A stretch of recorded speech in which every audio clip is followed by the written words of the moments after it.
तो देखिए आज हम बात करते हैं आपके हार्डी-शूलजे रूल, फाइंडिंग कोगुलेटिंग पावर या कोगुलेटिंग वैल्यू। तो हार्डी-शूलजे रूल आपने जो है इसको सुना होगा या पढ़ा होगा। ये कोलाइडल सॉल्यूशन में इसका जिक्र आता है।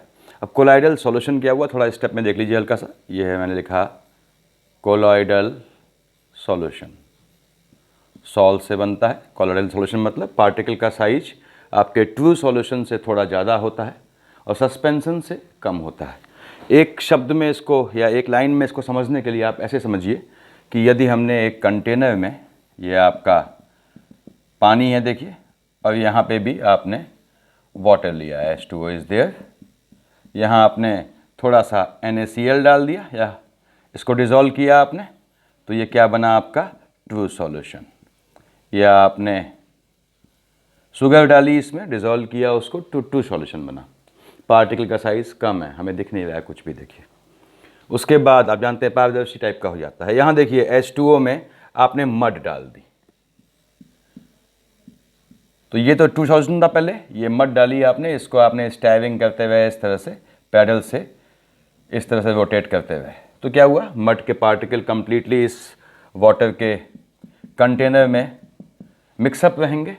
उसे कहेंगे हम, पार्टिकल बहुत बड़े हैं, सब घुले मिले हैं उसमें, दैट इज सस्पेंशन। ये सस्पेंशन है, जब तक हिलाते रहेंगे ये सस्पेंशन है। जैसे ही आपने स्टायरिंग या उसको हिलाना रोक दिया तो क्या होगा, जो मोटे पार्टिकल हैं वो नीचे बैठना शुरू हो जाएंगे। देखिए सेटलिंग ऑफ पार्टिकल्स हो जाएगी।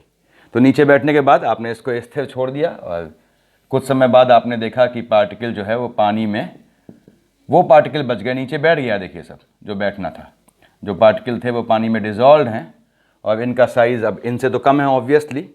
तो स्टायरिंग रोकने के बाद, हिलाना रोकने के बाद, पानी को एजिटेशन रोकने के बाद, घंटों बाद ये सब पार्टिकल जो हैवी होते हैं वो बैठ चुके होते हैं। तो जो लाइट पार्टिकल हैं वो अभी भी डिज़ोल्व हैं, तो इसे बोलेंगे हम कोलाइडल सॉल्यूशन।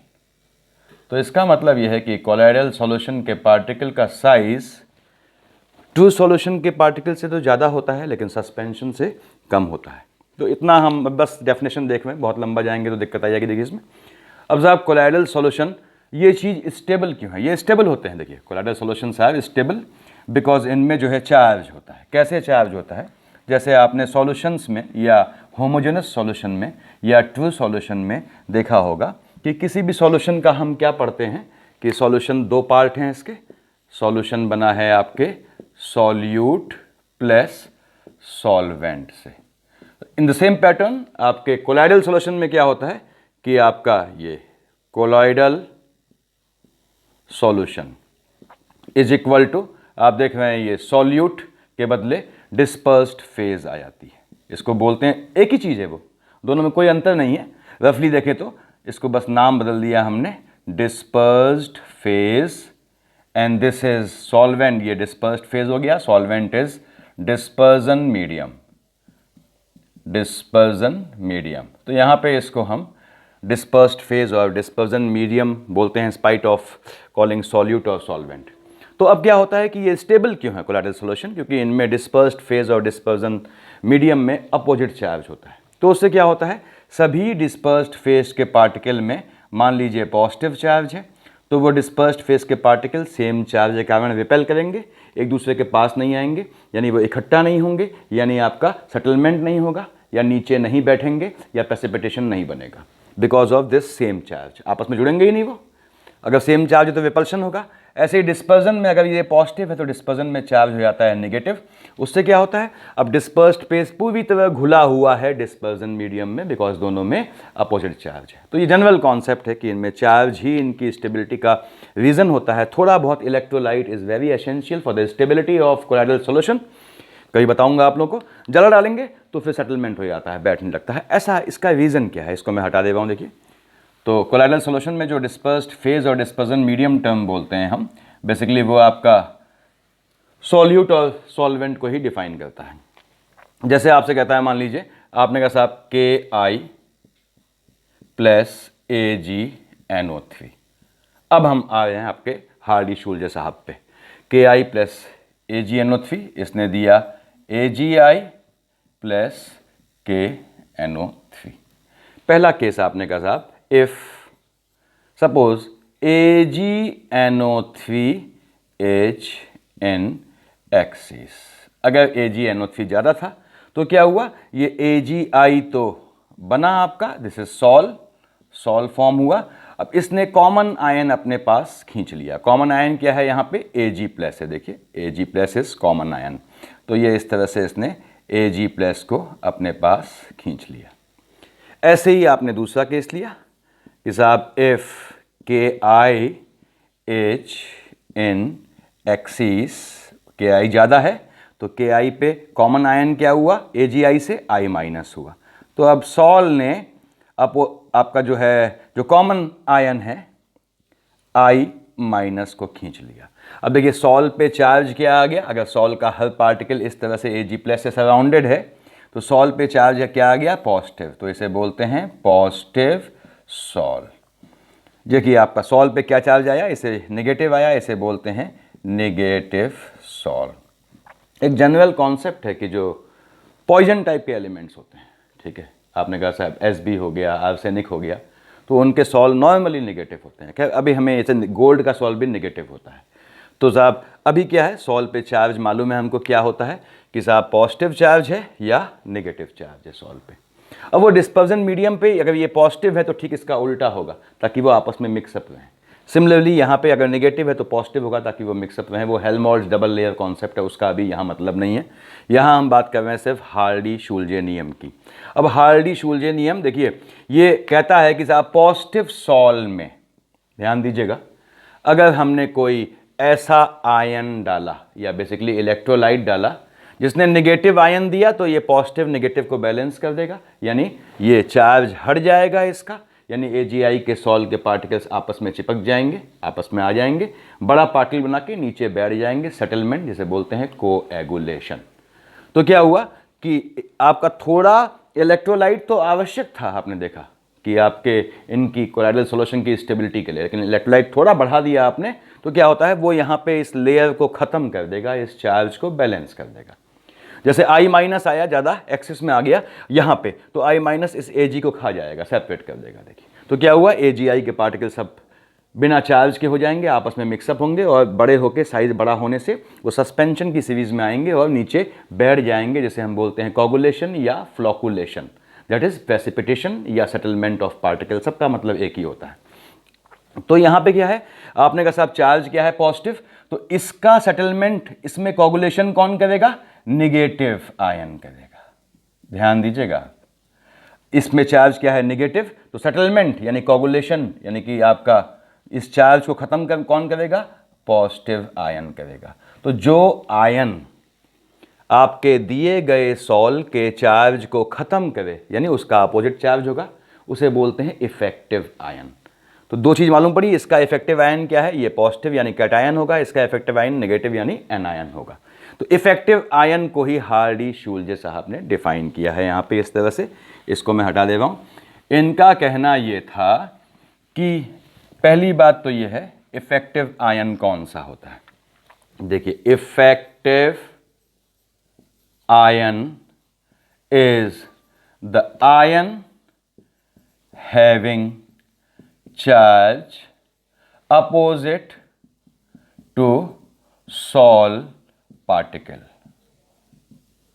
ठीक, ये इफेक्टिव आयन हुआ। जब उसको मिलाएंगे, देखिए आपने पहला ये है, when effective ion is added to sol, it vanishes, खत्म कर देता है चार्ज लेयर ऑफ सॉल। तो क्या हुआ, सॉल के पार्टिकल पास आ गए, यानी हेंस सेटलमेंट या प्रेसिपिटेशन, जिसे हम यहां की भाषा में बोलते हैं कोगुलेशन, COAGULATION, या फ्लोकुलेशन स्टार्ट्स। ठीक बात है, यानी कि इफेक्टिव आयन जो अपोजिट चार्ज आयन है उसको मिलाते ही क्या हो गया, चार्ज खत्म हो गया, पार्टिकल मिक्सअप हो गए सॉल के और उन्होंने नीचे बैठना शुरू कर दिया, यानी सेटलमेंट स्टार्ट हो गया। इसे हम कोगुलेशन बोलते हैं, कोगुलेशन स्टार्ट हो गया। अब इसके बाद इनका हार्डी शोल्डर साहब का नियम आता है। ये कहते हैं हायर द, ऐसे बना रहा हूं एरो से, देखिए आपको याद करने में आसानी रहेगी। Higher the valency of, higher the valency of effective ion, effective ion, या कह लीजिए higher the charge of effective ion. आपको शॉर्ट में देखना है तो higher the charge of effective ion, यानी उतना ज़्यादा वो इफेक्टिव होगा कोगुलेशन करने में, उतना ज़्यादा वो जो सॉल है उसके चार्ज को ख़त्म कर देगा, यानी more will be it's coagulating power, coagulating power, उतनी उसकी कोगुलेटिंग पावर ज़्यादा होगी। देखिए अब जितनी ज़्यादा कोगुलेटिंग पावर होगी, एक क्वेश्चन इसी में जोड़ रहा हूँ, देखिए यानी उतना स्ट्रांग है, यानी उसका उतना कम अमाउंट लगेगा और कोगुलेशन स्टार्ट हो जाएगा। यानी क्या है, उसका उतना कम अमाउंट लगेगा, तो जो अमाउंट कंज्यूम होगा उसका, उसे बोलते हैं कोगुलेटिंग वैल्यू। तो lesser will be the coagulating, ये ध्यान रखना है आपको, कंफ्यूजन नहीं होना चाहिए। Lesser be the coagulating value, ये आपको क्लियर है। देखिए अब चाहे तो यहां पे वैलेंसी के बदले चार्ज लिख दें, यहां पे कोई फर्क नहीं पड़ता। मैं आपको आसान शब्दों में लिख दूं तो हायर द चार्ज लिख दीजिए, ज़्यादा अच्छा रहेगा आपको। हायर द, ये आपको आसान रहेगा, दोनों में कोई अंतर नहीं। यहां पे देखिए, यहां पे नहीं, ये चार्ज ऑफ इफेक्टिव आयन। तो साहब इससे हमें ये मालूम पड़ा जितना इफेक्टिव आयन पे चार्ज होगा उतना ज़्यादा उसकी कोगुलेटिंग पावर होगी, उतनी ताकत से वो कोगुलेशन ले आएगा, यानी वो उतना स्ट्रांग होगा किसमें, कोगुलेशन लाने में, यानी उसकी बहुत कम वैल्यू से काम चल जाएगा। बहुत कम वैल्यू मतलब बहुत कम अमाउंट से काम चल जाएगा। और जो अमाउंट आवश्यक होता है किसका, आपके इलेक्ट्रोलाइट का या इफेक्टिव आयन का, to bring coagulation, that is known as its coagulation value, तो उसकी कोगुलेशन वैल्यू उतनी ही कम हो जाएगी। फिर समझ लीजिए कोगुलेशन वैल्यू अमाउंट है इलेक्ट्रोलाइट का, अब वो इफेक्टिव इलेक्ट्रोलाइट है तो अमाउंट कम हो जाएगा, इसलिए ये इन्वर्स है। यहाँ पे एक चीज़ आप लिख सकते हैं, इसका मतलब यह हुआ कि बच्चों कोगुलेटिंग जो पावर है वो इन्वर्सली प्रोपोर्शनल होती है कोगुलेटिंग वैल्यू की। This is coagulating value, this is inversely proportional to coagulating value. ठीक, इसको ध्यान रखिए, ये चीज़ आपको ध्यान रखनी है। अब मैं ऊपर हटा दे रहा हूँ। अब किस तरह के क्वेश्चन बनते हैं, देखिए हर दूसरे साल सवाल पूछता है इस पर घुमा फिरा के। नॉर्मली आपको जो है वो जो सॉल्व देगा उसका चार्ज दे देगा, नहीं देगा तो आपको कॉमन सेंस लगाना है। मान लीजिए आपसे कहता है, क्वेश्चन लिख ले रहा हूँ यहाँ पे, देखिए which electrolyte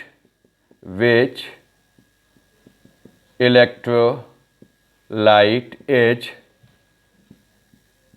least effective in bringing coagulation, यहां लिख दे रहा हूं, देखिए of positive ferric hydroxide sol.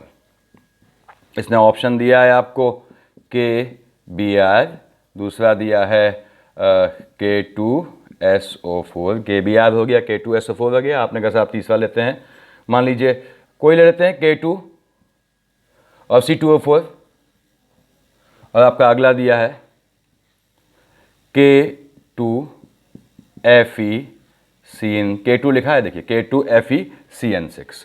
तो कहता है साहब इनमें कौन सा, which electrolyte is least effective in bringing coagulation of positive. पहले देखना है सॉल्व पे चार्ज क्या है, पॉजिटिव है पहली चीज। इसमें पेन बिल्कुल नहीं छूनी है आपको। तो इफेक्टिव आयन क्या होगा, नेगेटिव होगा। नेगेटिव मतलब एनायन। अब इनमें सिर्फ एनायन देखने हैं। एनायन क्या है, देखिए यहाँ Br माइनस है, SO4 -2, C2O4 ऑक्सिलेट हुआ -2, और ये K2 है तो ये -2। हमें सिर्फ एनायन देखना है। क्यों, क्योंकि सॉल्व क्या है, पॉजिटिव है, तो इफेक्टिव आयन क्या होगा, उसका ठीक उल्टा नेगेटिव होगा।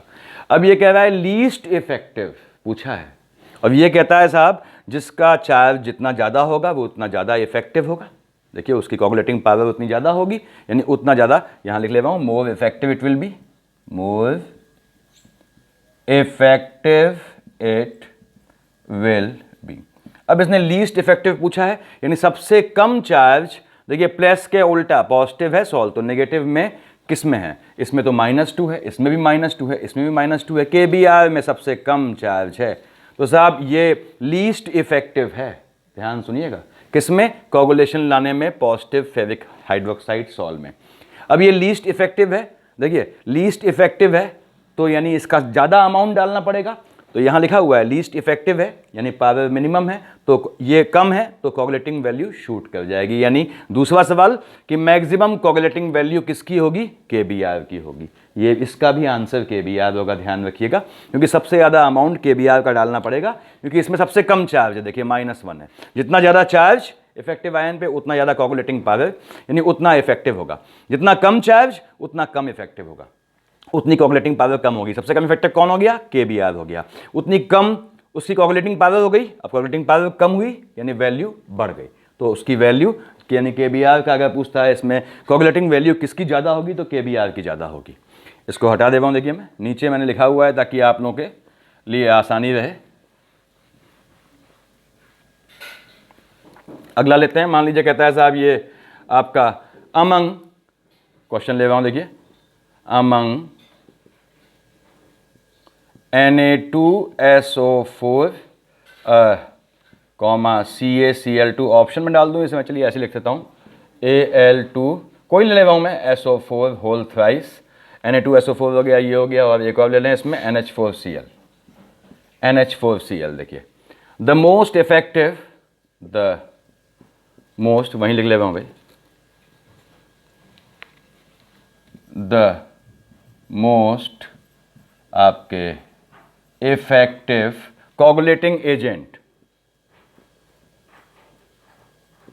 कोगुलेटिंग एजेंट फॉर Sb2, साफ साफ लिख दें इसको, Sb2S3 सॉल, Sb2S3 सॉल। इनमें सबसे ज़्यादा आपका जो है इफेक्टिव कौन होगा Sb2S3 के सॉल में। Sb2S3 आप जाने का साहब मैंने बताया था, Sb का सॉल क्या होता है, नेगेटिव होता है, ये आपको ध्यान आ जाएगा कुछ समय में। देखिए नेगेटिव सॉल है, ये आपको मालूम होना चाहिए Sb का। मैंने कहा जो पॉइजनस आइटम है उनके सॉल नेगेटिव होंगे, गोल्ड का भी नेगेटिव होता है।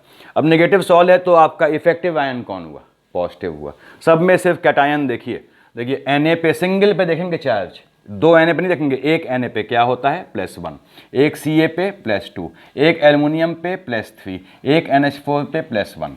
अब सबसे ज़्यादा चार्ज किस पे है, पॉजिटिव, नेगेटिव सॉल्व के लिए पॉजिटिव चाहिए, Al पे है, यानी ये इसका सबसे ज़्यादा इफेक्टिव यहाँ पे कोगुलेटिंग एजेंट है।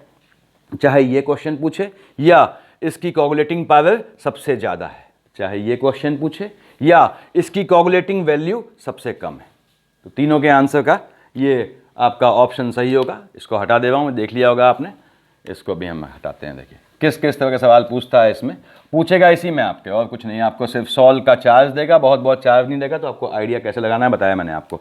नेक्स्ट मान लीजिए कहता है आपसे विच हैज़, ये हो गया था, ठीक है, विच हैज़ मैक्सिमम, अब लैंग्वेज बदल लेते हैं, फ्लोकुलेशन पावर। अगर मैंने बताया था फ्लोकुलेशन मतलब कोगुलेशन मानेंगे आप, अंतर क्या होता है, ये इमल्शन में होता है तो उसको ये बोलते हैं, कोई इसका अंतर नहीं, अभी कोई मतलब नहीं है आपको। फ्लोकुलेशन पावर का मतलब क्या है, कोगुलेटिंग पावर। मैग्नीशियम किसकी है, इसने सीधे दिया हुआ है ऑप्शन Pb+2 ले लेते हैं, B, ये मेरे ख्याल से पूछा हुआ सवाल है आपके यहाँ, Pb+4, उसके बाद मुझे ध्यान नहीं आ रहा है अभी, आपका S स्ट्रोंशियम ले लेते हैं, Sr+2 का, देखिए Pb+2 ले लिया हमने, ये ले लिया हमने, एक और ले लेते हैं यार Na+। इनमें सबसे ज़्यादा फ्लोकुलेटिंग पावर किसकी है। अब सब कैटायन दिए हैं तो ऑब्वियसली ये नेगेटिव सॉल्व के लिए पूछ रहे होंगे, कॉमन सेंस की बात है। सबसे ज़्यादा चार्ज किस पे है, Pb+4 पे है। देखिए ये मैक्सिमम पावर इसकी हो गई फ्लोकुलेशन पावर, या मैक्सिमम कोगुलेशन पावर हो गई, या मोस्ट इफेक्टिव आयन हो गया इन ब्रिंगिंग कोगुलेशन, या अब ठीक उल्टा कीजिए, पावर ज़्यादा है तो वैल्यू मिनिमम, आपका देखिए मिनिमम वैल्यू, यानी कोगुलेटिंग वैल्यू इसकी इन्वर्सली प्रोपोर्शनल है तो मिनिमम हो जाएगी। तो चारों में से जो सवाल पूछे आप इसका आंसर निकाल लेंगे, एक ही से निकलता है। देखिए इसको बैठा दिया हमने, मान लीजिए। अगला लिखते हैं हम कि साहब which is most effective, which is most effective in bringing coagulation, मान लीजिए गोल्ड सॉल्ट ले लेते हैं, कुछ ले लेते हैं, लिख लिया मैंने कि ऑफ गोल्ड सॉल्ट ले लीजिए। अब गोल्ड सॉल्ट क्या होता है, मैंने बताया आपको, नेगेटिव होता है, यानी कि इफेक्टिव आयन क्या होगा, पॉजिटिव होगा। ऑप्शन लिख लीजिए आप इसके, मान लीजिए पहला ऑप्शन है आपका NaNO3, ठीक बात है। दूसरा ऑप्शन है K4FeCN6। तीसरा ऑप्शन कहता है साहब आपसे ये Na3PO4। चौथा ले लेते हैं आपका ऑप्शन MgCl2। देखिए अब यहाँ पे कंफ्यूजन नहीं पालना है आपको, क्यों, गोल्ड क्या होता है, नेगेटिव सॉल है, इफेक्टिव आयन क्या होगा, पॉजिटिव होगा, पॉजिटिव देखना है। अगर नेगेटिव देखेंगे तो आंसर बिल्कुल उल्टा आ जाएगा। फिर समझ लीजिए, नेगेटिव सॉल है तो इफेक्टिव आयन क्या हुआ, पॉजिटिव हुआ। अब पॉजिटिव देखिए यहाँ पे Na पे क्या चार्ज है, +1 है। सिंगल पे देखेंगे K पे क्या हुआ, सिंगल K पे +1 है। Na पे क्या हुआ, +1 है। सब में +1 है। सबसे ज़्यादा चार्ज किस में है, Mg में है, +2। तो मोस्ट इफेक्टिव जो है गोल्ड सॉल्ट में कोगुलेशन के लिए MgCl2 होगा। इसका उल्टा बोलिए कि सबसे कम वैल्यू कोगुलेशन की इसकी होगी। दोनों आंसर के यही ऑप्शन बनेगा, देख लीजिए आप लोग। अगेन याद रखिए, अगर आपने मान लीजिए इसको पॉजिटिव ले लिया तो आंसर उल्टा आ जाएगा, क्यों, ये तो K4 है, इसमें तो सब मैक्सिमम चार्ज इसमें आ जाएगा। देखिए आपका FeCN6 माइनस आपका 4 आ जाएगा। तो इसलिए ध्यान रखना है कि सॉल नेगेटिव है तो हमको पॉजिटिव आयन देखना है, नेगेटिव नहीं देखना है। ऐसा नहीं आपने K4 देखा FeCN6 आप निशान लगा चले आए ना, देख लीजिए सॉल कौन सा है, चार्ज क्या कह रहा है, हमें कौन सा इफेक्टिव आयन चाहिए। यहाँ नेगेटिव सॉल है यानी पॉजिटिव आयन इफेक्टिव होगा, तो हमें सिर्फ कैटायन देखने हैं, आयन नहीं देखने हैं बिल्कुल भी, चाहे कुछ लिखा हो। और दूसरी बात, सिंगल आप चार्ज देखेंगे आयन पे, ये नहीं कि 4 के हैं तो ये 4+ हो गया, नो, सिंगल पे चार्ज देखा जाता है। उसके बाद इसको भी हम हटा देते हैं। जैसे ऐसे क्वेश्चन पूछे, इसकी भी जरूरत नहीं, नीचे तो हटा ही दो, लिख रहने देते हैं ऐसे। अगला आपने कहा साहब कोगुलेशन पावर, मान लीजिए कहता है नहीं आर्सेनियस पे ले लें एक, चलिए आपने कहा साहब आर्सेनिक सल्फाइड सॉल, आप जानते हैं नेगेटिव चार्ज होता है, तो ये नेगेटिव लिख लो ब्रैकेट में। कैवीज नेगेटिव चार्ज लिख लीजिए आप लोग।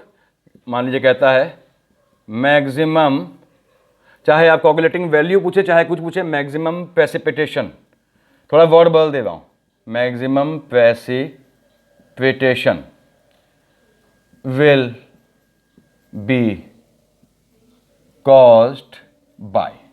अब मैक्सिमम प्रेसिपिटेशन यानी मैक्सिमम कोगुलेशन, यानी सबसे ज़्यादा इफेक्टिव कौन सा आपका आयन है, ये पूछ रहा है। इफेक्टिव आयन में सबसे ज़्यादा किसकी आपके पास चार्ज है या किसका आपका वैलेंसी है। यहाँ देखिए मैक्सिमम, इसने ऑप्शन मान लीजिए दिया है आपको K2SO4, ठीक बात है।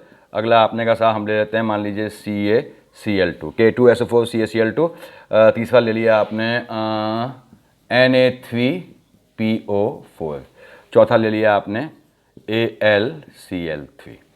पेन नहीं छूनी है, क्यों, क्योंकि नेगेटिव सॉल है तो इफेक्टिव आयन क्या होगा, पॉजिटिव होगा। यानी हमें क्या देखना है, कैटायन देखना है और सिंगल देखना है। देखिए Na सिंगल में +1 चार्ज, Ca में +2 चार्ज, K में +1 चार्ज, एल्युमिनियम में +3 चार्ज। तो मैक्सिमम चार्ज किस में है, +3 एल्युमिनियम में है। यानी ये आपका सबसे ज़्यादा इफेक्टिव आपका जो है आयन होगा टू कॉज प्रेसिपिटेशन, यानी मैक्सिमम प्रेसिपिटेशन और मैक्सिमम कोगुलेशन और maximum flocculation will be brought by this AlCl3 और Al+3। तो Al+3 आंसर हो गया। अगेन मैं हर बार बता रहा हूँ कि इसमें आप कंफ्यूज ना हो, अगर ये मैक्सिमम इफेक्टिव है तो कोगुलेशन वैल्यू इसकी मिनिमम हो जाएगी। ये इन्वर्सली प्रोपोर्शनल। देखिए मैक्सिमम इफेक्टिव मतलब क्या हुआ, कोगुलेशन पावर मैक्सिमम है तो कोगुलेशन वैल्यू मिनिमम हो जाएगी।